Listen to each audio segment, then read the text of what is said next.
Bible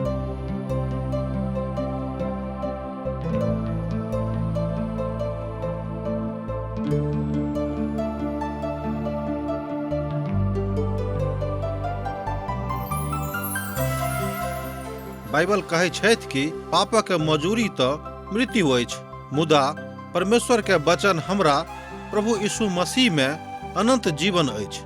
हम सब एहन काज करै छी जे परमेश्वर के अप्रसन्न करै छी, जे हमरा के सजा दिलाबऽ के पात्र बनाबै छथि। मुदा बाइबल अनंत जीवन के दिस एकटा स्पष्ट मार्ग के प्रस्तुत करै छथिन।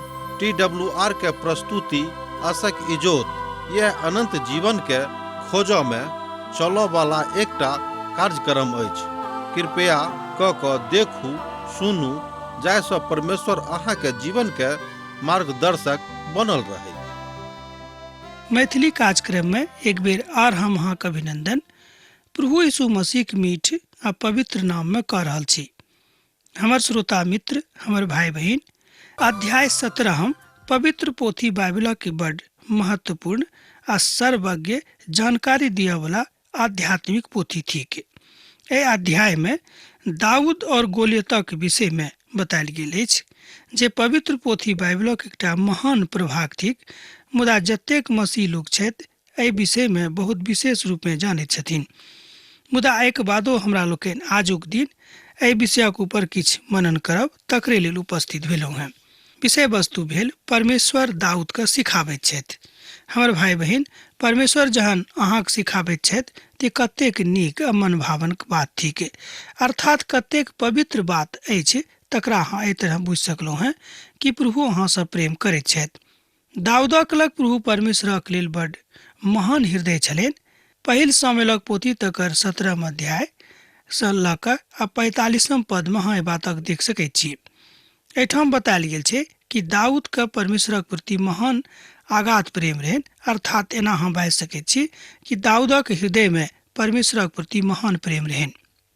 अब युद्ध करबाक लेल फलिस्ती अपन सेना के जौर कयलथि। ओ यहूदा प्रदेशक सोको में एक साथ भऽ कऽ सोको और आजेको के लग बीच में जे सफेद समी में डेरा देलक। साउल और इस्राएली पुरुष जौर भऽ कऽ एला नामक तराई में डेरा देलनि आ युद्ध करबाक लेल फलिस्ती के विरोध में पंगत बनौले थे। एहि बातक हमरा लोकनि पवित्र पोथी में देख रहल छी। अब इस्राएली सब पुनः फलिस्ती के विरोध में लड़ाई कयलथि। फलिस्ती हुनक बड़ चिर परिचित दुश्मन छलाह। एहि बातक विषय में सेहो हमरा लोकनि पवित्र पोथी में देखैत छी। पहिल सामुएलक पोथी तकर 17 अध्याय 1-2 पद में हमरा लोकनि देखैत छी जे फलिस्ती अर्थात इजरायलक विरुद्ध लड़ाई करबाक लेल संगठन कऽ रहल छथि, बना रहल छथि। अब इस्राएली सब पुनः फलिस्ती के विरुद्ध में लड़ाई करबाक लेल तैयारी कऽ रहल छथिन, कियाक तऽ फलिस्ती लोकनि हुनक चिर परिचित दुश्मन छलाह। फलिस्ती एक दिस पहाड़ पर आ इजरायली सब दोसर दिस पहाड़क ऊपर छथि। एहि बातक अहाँ पहिल सामुएलक पोथी तकर 17 अध्याय 3 पद में देख सकैत छी। अब दोनों तरफक सेना आमना सामना भिड़बाक हेतु तैयार छलाह। ओ सब समझौता कऽ सकैत रहथि आ आजुक संदर्भ में इस्राएली के यह बात उत्तम छै, कियाक तऽ हुनका सभक ई बात करबाक रहनि जे इस्राएली सब परमेश्वरक चुनायल आ विशेष लोक छलाह। मुदा एहिके बादो कियाक एहि तरहक तकलीफ हुनका सभक जिंदगी में बेर बेर आबैत रहनि।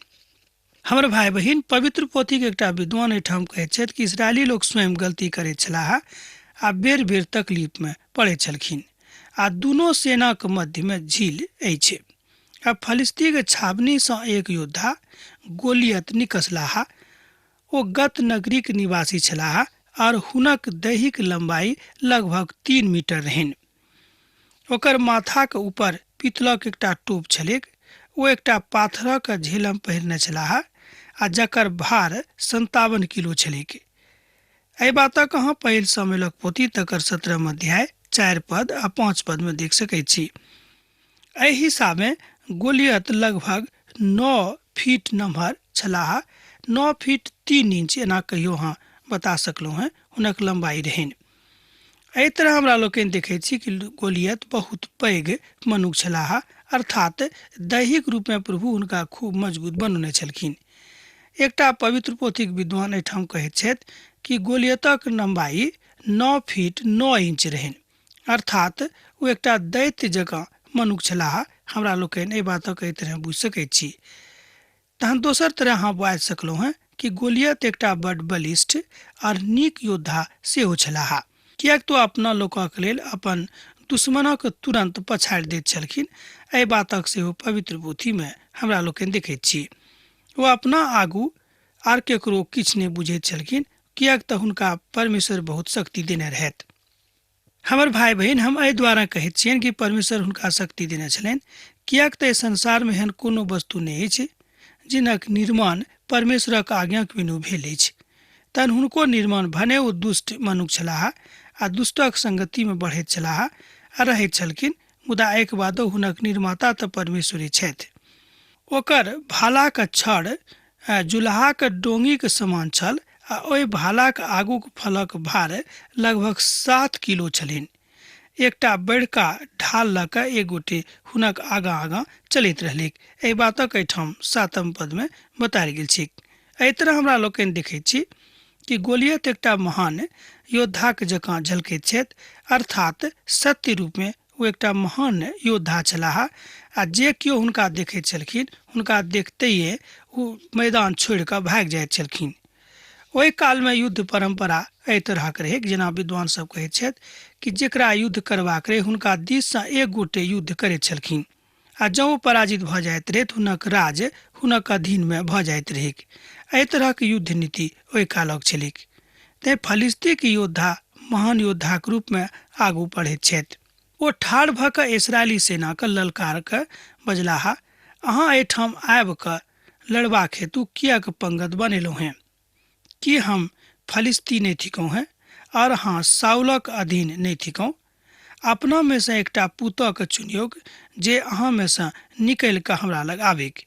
पद 8 एहि बातक बताबैत अछि कि ओहि कालक युद्ध नीतिके, अर्थात ओहि कालमे युद्ध नीति रहैक कि जँ मान लियौ अहाँ राजा छी तऽ अहाँके दिसक केओ एक योद्धा दोसर राजाके दिसक एकटा योद्धासँ युद्ध करताह आ जे योद्धा हारि जेतैक हुनक राज जे राजा जीतते हुनकामे चलि जेतैक वा हुनकामे मिल जेतैक। एहि तरहक युद्ध नीति ओहि कालमे छलैक। जेना विद्वान सब कहैत छथिन, प्रतिदिन गोलियत बाहर आबि कऽ युद्ध करबाक हेतु ललकारैत छलाह, मुदा हुनका हाथमे किछु नहि रहनि। मुदा इस्राएली सब एक दर्शक बनि कऽ एहि घटनाक्रमके अपन आँखिसँ देखैत छलखिन, किएक तऽ केकरो साहस नहि होइत रहनि कि ओ जाकऽ गोलियतक सामना करैके। मुदा दाऊद बड्ड एहि बातक देख कऽ खूब दुखित भेलाह, मुदा ओ अपन भाइ सभक लेल भोजन लऽ कऽ ओहिठाम आबैत छलखिन, किएक तऽ हुनक भाइ सब राजाके सेनामे सैनिक छलाह। मुदा ओ अपन भाइ सभक कहलनि, अहाँ हमरा जाय दियौक। मुदा ई भाइ सब दाऊदक परिहास करऽ लगलाह, किएक तो ई बातक बुझैत रहथिन कि दाऊद तऽ बड्ड छोट छथि, मुदा जहन हमरा सबसँ ई पार नहि लागैत अछि तऽ हिनका बुते कोनाके पार लागि जेतनि। हमर भाई बहन, केकरो देख कऽ छोट नहि बुझबाक चाही, बा एना कहियो कि केकरो बहुत छोट बुझि कऽ हुनका उपहास नहि करबाक चाही। हमरा सब कहियो कहियो ई गलती करैत छी। हमर भाई बहन, केकरो छोट बुझि कऽ जँ हमरा सब हुनका एकटा उपहासक वस्तु बुझैत छी तऽ परमेश्वरक दृष्टिमे ई नीक काज नहि थिक। दाऊद अपन उद्धारकर्ताक ऊपर पूर्ण विश्वास राखैत रहथिन, एहि बातक हमरा लोकनि जानैत छी। किएक तऽ जहन हमरा सब दाऊदक जिन्दगीके विषयमे अध्ययन करब तऽ हमरा लोकनि पाएब कि दाऊदेके वंशसँ प्रभु यीशु मसीहके उत्पत्ति होइत अछि। मुदा एहि बातक पूर्ण जानकारी दाऊदक रहनि। ओ जानैत छलखिन कि पिता परमेश्वर हुनका एहि संसारमे किएक पठौने छथि। हमर भाई बहन, परमेश्वरक इच्छा जहन अहाँके जिन्दगीमे प्रकट होइत अछि तऽ एहि बातक बुझि कऽ जे हमरा लोकनि प्रभुक संगे छी कतेक नीक बात अछि। तहन ओ अपन लाठी हाथमे लेलाह आ नालामे से 5टा चिक्कन पाथर छाँटि कऽ अपन चरवाहीके थैलीमे राखि लेलथि आ अपन गोफन अर्थात गुलेलक लऽ कऽ फलिस्तीक निकट पहुँच गेलाह। एहि बातक हमरा लोकनि एहि अध्यायके 40म पदमे देखैत छी। बहुत लोक सब एहि बातक बुझैत छथि जे दाऊद 5टा पाथर एहि दुआरे नेने रहथि जाहिसँ मान लियौ जे एकटा पाथर हुसि जैतेक तो दोसर पाथर चलौतीक। एहि तरहक अभिव्यक्ति बहुत विद्वान सब कहैत छथिन, मुदा जे नीक विद्वान छथि अर्थात जिनका प्रभु पर पूर्ण विश्वास छनि, ओ कहैत छथि कि नहि, ई कथा नहि अछि। हमर मित्रवर, ओ पाथर एहि द्वारा नेने रहथि किएक तऽ हुनका ओ पाथर नीक लागैत रहनि। ओ बुझैत छलखिन कि जँ हम एक पाथर चला देबैक तऽ गोलियत हमरा सन्मुखमे नहि टिकता, किएक तऽ एहि तरहक विश्वास हुनक रहनि। तब प्रभु आ तकर दास ई दोनों के बातक जानकारी रहनि, किएक तऽ परमेश्वर जानैत छलखिन कि दाऊद हमर दास छथि, आ जँ दाऊद हमरा नामसँ युद्धभूमिमे जैताह आ इजरायलीके प्रतिरूपमे जाकर ठाढ़ भऽ जेता तऽ हमरा हुनका मदद पहुँचाबैके छनि। एहि तरह हमरा लोकनि देखैत छी पिता परमेश्वर मनुष्य जातिके महत्व बुझैत छथि आ तकर सहायता सेहो करैत छथिन। 21 अध्याय के 22 पद में अहाँ बातक देख सकैत छी, गोलियतक 4टा बेटा रहनि, दाऊदक मालूम रहनि जे हुनक 4 बेटा आबि सकैत अछि। एक विद्वान अपन मंतव्य व्यक्त करैत कहैत छथिन कि गोलियतक 4टा पुत्र रहनि, मुदा ई बातक हुनका जानकारी रहनि कि जँ हुनक 4टा बेटा आबि जेतैक तऽ बापके मिला कऽ 5टा भेलाह, तैँ दाऊद 5टा पाथर उठौने रहथि। एकटा नव बातक हमरा लोकनि एहिठाम सीखैत छी। बहुत विद्वान सब कहैत छथि कि एहि द्वारा गोलियत 5टा पाथरके चुनि कऽ उठौलथि। हमर भाई बहिन, यह बात आजुक दिन हमरो सभक सिखबाक अछि। दाऊद फलिस्तीसँ कहलनि, अहाँ तऽ तरवार और भालाके आ लऽ कऽ आगाँ बढ़ैत छी वा आबैत छी, मुदा हम सेनाक प्रभुके नामसँ आबि रहलहुँ हेँ। इजरायली सेनाक परमेश्वर छथि, हुनके अहाँ ललकारलहुँ हेँ। एहिठाम पिता परमेश्वरक दिस अपन विश्वासक व्यक्त करैत दाऊद कहैत छथि कि अहाँ जे ललकार रहल छी, कि अहाँके मालूम अछि कि अहाँ किनका ललकारैत छियनि? अहाँ इसराइलक परमेश्वरके ललकार रहल छी, किएक तो सेनाके परमेश्वर छथि। अहाँ किएक एहि बातक बुझैत छी कि अहाँ खूब विजयी बनि कऽ एहिठामसँ घुरब, वा अहाँ विजेता बनि कऽ एहिठामसँ घमण्डक साथ घुरब? से बात नहि, किएक तऽ परमेश्वर अहाँके पराजित कऽ देता है। एहि तरहक अभिव्यक्ति एहि पदमे हमरा लोकनि देखैत छी। आजुक दिन प्रभु अहाँके हमरा हाथमे कऽ देता है, और हम अहाँके मारि देब, और अहाँके सिरक अहाँके धड़सँ अलग कऽ देब। आजुक दिन हम फलिस्ती लोगक लाशक लाश गिरा देबनि, और हम धरतीके पशुक जकाँ अहाँके कऽ देब। एहि तरह एहिठाम दाऊद अपन प्रभुमे विश्वासक साथ एहि बातक बाजैत छथिन। एहि बातक समस्त मंडली जानि लेत जे प्रभु तरवार वा बड्ड कोनो भालासँ आक्रमण नहि करैत छथि। प्रभु अपन बातसँ आक्रमण करैत छथि, मुदा हुनक बातक केओ जवाब नहि दऽ सकैत अछि। आ विजय प्राप्त अहाँ कहियो नहि कऽ सकलहुँ हेँ जँ परमेश्वर अहाँक संगे नहि छथि। एहि दुआरे जे युद्ध तऽ प्रभुके अछि, और वह अहाँक सबके हमरा हाथमे कऽ देता है। एहि बातक हमरा लोकनि 47 पदक आखिरी प्रभागमे देखैत छी। जहिया कहियो हम एहि पदके पढ़ैत छी तऽ हमर मोन बड्ड हर्षित भऽ जाइत अछि। कनिक ध्यान दियौ, एहिठाम एहि तरह बतायल गेल छी, विजय प्राप्त नहि करैत अछि। एहि दुआरे जे युद्ध तऽ प्रभुके अछि, और वह अहाँक सबटा बातक अहाँक हाथमे कऽ देत। हमर भाई बहिन, एहिठाम प्रभुक विषयमे बतायल गेल अछि कि वह युद्ध जे अहाँ कऽ रहल छी ओ प्रभुक युद्ध अछि, तहन सबटा बातक प्रभु अहाँके हाथमे कऽ देता है। हमर भाई बहिन, एहि तरहक आदर भाव दाऊदक हृदयमे पिता परमेश्वरक प्रति रहनि, अर्थात दाऊद एकटा सच्चा परमेश्वरक चिन्हैवला मनुष्य छलाह। आजुक दिन हमरो सभक यह काज अछि, यह कर्तव्य अछि कि हमरो सब अपन सच्चा परमेश्वरक चिन्ही आ हुनका संगे रही। किएक तऽ जँ हमरा सब सच्चा परमेश्वरक नहि चिन्हब तऽ ई बात कहियो हमरा सभक जिन्दगीमे संभव नहि भऽ सकैत छै। हमर भाई बहिन, परमेश्वर चाहैत छथि कि अहूँ जेना दाऊद विजयी भेलाह, अहूँ अपन जिन्दगीके युद्धमे विजयी भऽ सकैत छी। हमर भाई बहिन, सब केओ एहिठाम आबि कऽ अर्थात ई संसारमे आबि कऽ अपन जिन्दगीके युद्ध लड़ि रहल छथि। एहन केओ नहि छथिन जे अपन जिन्दगीके युद्ध नहि लड़ैत छथिन। अहाँ किएक नहि केओ रहू, अहाँ युद्धमे सम्मिलित छी, एहिमे संदेह नहि थिक। जँ एहिमे अहाँ संदेह राखि रहल छी तकर मतलब यह भेल कि संसारोके ज्ञान अहाँके अखन धरि नहि भेल अछि। दाऊदक ई बात वा एहि बातक बताबैत अछि जे आजुक संसारक मात्र विश्वासक ऊपर रहनाइ बड़ जरूरी अछि, किएक तऽ जँ हमरा सब विश्वास नहि करब तऽ प्रभु यीशु मसीहके ओहि उद्धारक जे हमरा सभक लेल राखल गेल अछि तकरा प्राप्त नहि कऽ सकैत छी। साउलक शत्रुताक आरम्भ एहि तरह भऽ जाइत अछि। जहन ओ साउलसँ कथा कऽ चुकलथि तहन योनातानक मोन दाऊदक संगे रहऽ लागलनि, जे ओ दाऊदक अपन प्राणसँ बढ़ि कऽ प्यार करऽ लगलाह। एहि बातक हमरा लोकनि एहिठाम देखैत छी कि हुनका अर्थात साउलक पुत्र योनातान दाऊदके अपन प्राणोसँ बेसी प्यार करऽ लगलखिन। एहि बातक 18 अध्यायके पहिल पदमे हमरा लोकनि देखैत छी। दाऊद तऽ साउलसँ कथा करैत रहथि, किएक तऽ साउल युद्धक बड्ड एना कहियो आसान कऽ देने रहथिन। दाऊद बुझि गेलखिन कि जहन प्रभु हमरा संगे छथि तऽ हमर केओ किछु नहि बिगाड़ि सकैत अछि। एहि तरह हमरा लोकनि देखैत छी कि दाऊदक हाथे हुनक मृत्यु भऽ जाइत छनि, किनक तऽ गोलियतके, किएक तऽ ई बात प्रभु परमेश्वर हुनका हाथसँ सम्भव कऽ देलनि। दाऊदके एकटा पाथर जहन हुनका माथा पर लागलनि तऽ ओ हरहरा कऽ खसि पड़लाह आ ओहीठाम हुनक मृत्यु भऽ गेलनि। एहि बातक हमरा लोकनि एहिठाम देखैत छी। आ जेना दाऊद हुनका कहने छलखिन कि हम अहाँके धड़ अहाँके सिरसँ अलग कऽ देब, सेहो एहिठाम कयल गेलिक। एहि तरह हमरा लोकनि देखैत छी कि जे वाचा प्रभु परमेश्वर दाऊदक संगे इस्राएली लोकक लेल बान्हने रहलखिन से एहिठाम पूर्ण भेलिक।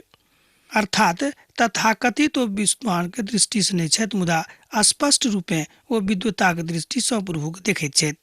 हमर भाइ बहिन, जे केओ परमेश्वरक बातक मानैत छथि आ हुनक अगुवाईमे चलैत छथि वएह महान विद्वान छथि, वएह प्रभुके दृष्टिमे असली विद्वान छथि।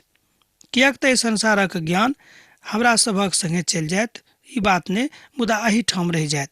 मुदा जँ हमरा सब खूब नीक काज करब जेना प्रभु हमरा सभक आज्ञा देने छथि तऽ वएह काज हमरा सभक संगे जायत आ वएह काज हमरा सभक परमेश्वरक अनंत जिंदगीमे प्रवेश करा देत।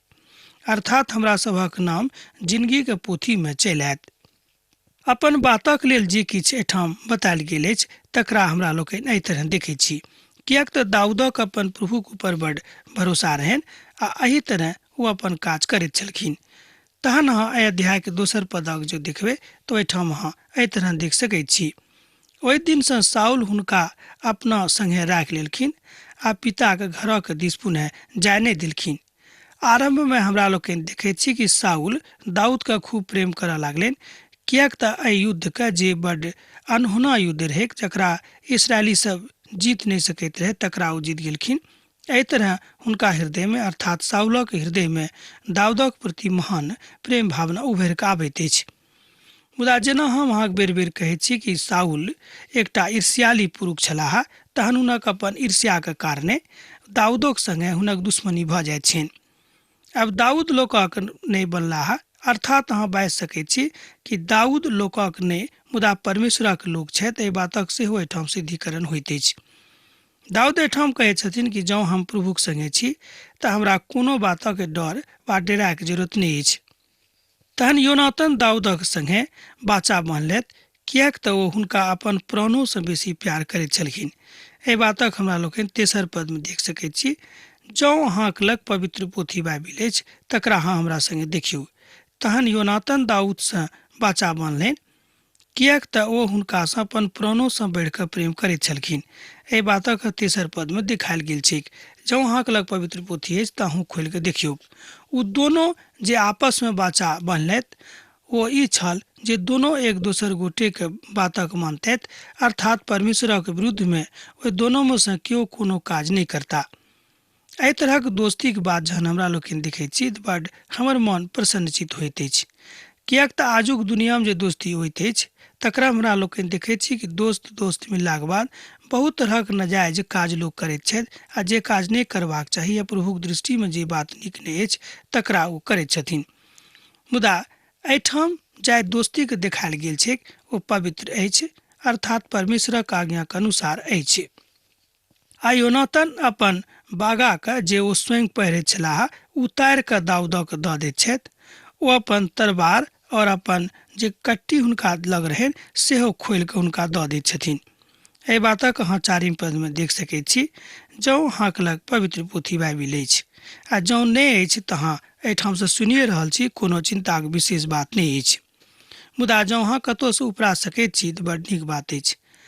मुदा दाऊद बड़ धीरज वाला आ जवान छलाह ओ अपन बातक एहि तरह कऽ दैत रहैत, अर्थात ओ अपन नव पहचान नहि चाहैत रहथिन, मुदा ओ प्रभुक संगे रहबाक इच्छा राखैत रहथिन। साउलक ओ नव गीत नीक नहि लागलनि जाहि गीतक इस्राएली स्त्री सब गाबैत रहली। साउलक दाऊदक प्रसिद्धि नीक नहि लागलनि, किएक तऽ अब हुनक प्रसिद्धि संपूर्ण इस्राएलीमे पसरनाइ आरम्भ भऽ गेल रहनि, किएक तऽ दाऊद अब संपूर्ण इस्राएली राष्ट्रमे प्रसिद्ध भऽ गेल छलाह आ एना कहियो हुनक प्रसिद्धि खूब बढ़ऽ लागलनि। जेना अहाँ जानैत छी आरम्भेसँ कि साउल एकटा ईर्ष्यालु प्रवृत्तिक मनुष्य छलाह। दाऊदक ई बात हुनका नीक नहि लागलनि जे हमरासँ बेसी ओ प्रसिद्ध भऽ रहल छथि, मुदा जँ ओ नीक राजा रहतियै तऽ एहि बातसँ राजा खूब प्रसन्नता भऽ जैतियै कि हमर लोक एतेक नीक छथि कि लोक हुनक प्रशंसा करैत छथि आ संपूर्ण इस्राएलमे हुनक नाम भऽ गेल छनि। ईर्ष्याक कारणे अहाँ 6 पदसँ लऽ कऽ 9 पदमे देख सकैत छी। आ दोसर दिन एकटा दुष्ट आत्मा परमेश्वरक दिससँ साउलक ऊपर बड़ शक्तिके साथ उतरलैक और अपन घरक अंदर मजगूत रहयवलाके दाऊदक अपन हाथमे लऽ लेलकै। वह बिना बजाबैत रहलाह और साउल हाथमे भाला नेने रहैत। एहि बातक हमरा लोकनि देखैत छी। दाऊदके हमरा लोकनि देखैत छी कि ओ बिना बजा रहल छथि आ साउलके एहिठाम देख रहल छी हमरा सब कि ओ हाथमे भाला नेने छथि, अर्थात हुनका मनमे दाऊदक प्रति ईर्ष्या एतेक भरि गेलनि, ओ ई सोचऽ लगलाह कि दाऊदक हम मारि देबै, किएक तू बड्ड प्रसिद्ध भऽ रहल छथि। हमर भाई बहिन, एहि तरहक ईर्ष्या भाव आजुक दिन हमरा सब ठाम देखैत छी, परिवारमे, गाममे, समाजमे, सब ठाम, कार्यालयमे जतऽ लोक काज करैत छथि, सब ठाम एहि तरहक बैर भावके हमरा लोकनि देखैत छी कि जँ केओ अहाँके मध्यमे अनेरे प्रसिद्ध भऽ जाइत अछि तऽ ई बात अहाँके आँखिके बर्दाश्त नहि होइत अछि। एहिठाम हमरा सब बड्ड विचित्र दृष्टान्तक देखैत छी जे दाऊद बिना बजा रहल छथि और साउल भाला लऽ कऽ ठाढ़ छथि। हमर भाई बहिन, एहिठाम जे बिना आयल अछि ओ शान्तिके प्रतीक अछि, अर्थात ईश्वर भक्तके प्रतीक अछि, आ भाला जे अछि शैतानक प्रतीकक रूपमे एहिठाम देखायल गेल अछि। एहिठाम बताओल गेल अछि कि परमेश्वरक लोक शान्तिके लऽ कऽ दोसर ठाम अर्थात सब ठाम जेता, मुदा जे शैतानक लोक छथि अपन हाथमे भाला लऽ कऽ जेता जाहिसँ दोसराके हानि पहुँचाबियैक। मुदा प्रभुक लोक कहियो एहि मंतव्यसँ कतहु दोसर ठाम नहि जेता जे अपन लोकक हम एहि तरहक तकलीफ दियैक। तब साउल ई सोचि कऽ जे हम एहन मारब जे भाला दाऊदक भेदते पार कऽ जेतैक, ओ भालाके फेंकलाह, मुदा दाऊद हुनका सन्मुखसँ 2 बेर हटि गेलाह। एहिठाम हमरा लोकनि देखैत छी कि दाऊदके युद्धक ज्ञान सेहो रहनि, किएक तऽ दाऊद जहन जंगलमे असगरे भेड़ बकरा चराबैत रहथि तऽ हुनका एहि बातक ज्ञान ओतेक भऽ गेल रहनि, पिता परमेश्वर हुनका एहि सभटा बातक विषयमे ओहिठाम सिखा देने रहथि। तहन दाऊदक एतेक नीक युद्ध नीतिके देख कऽ हुनका मनमे, साउलक मनमे और बेसी ईर्ष्या भरि गेलनि। हमर भाई बहिन, ईर्ष्या मनुष्य जातिके कतऽ लऽ जाइत अछि अहाँ स्वयं सोचि सकैत छी। अब आजुक अध्ययन हमरा एहिठाम समाप्त करबाक आज्ञा दिअ, किएक तऽ अहाँसँ विदा होइके काल भऽ रहल अछि। प्रभु यीशु मसीहक ने सैद घड़ी अहाँके जिंदगीमे बनल रहैक। आमीन।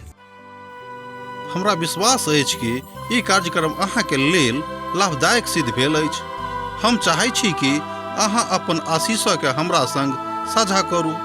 जँ अहाँके नजीक बाइबलसँ, जीवनसँ संबंधित कोनो प्रकारके प्रश्न भऽ सकैत अछि तऽ अपन समस्याके लेल प्रार्थना करबाके लेल जँ चाहै छी तऽ हमरा फोन पर जरूर संपर्क कऽ सकैत छी। परमेश्वर अहाँ सबके एकटा सुखद आनंदित दिन प्रदान करैक।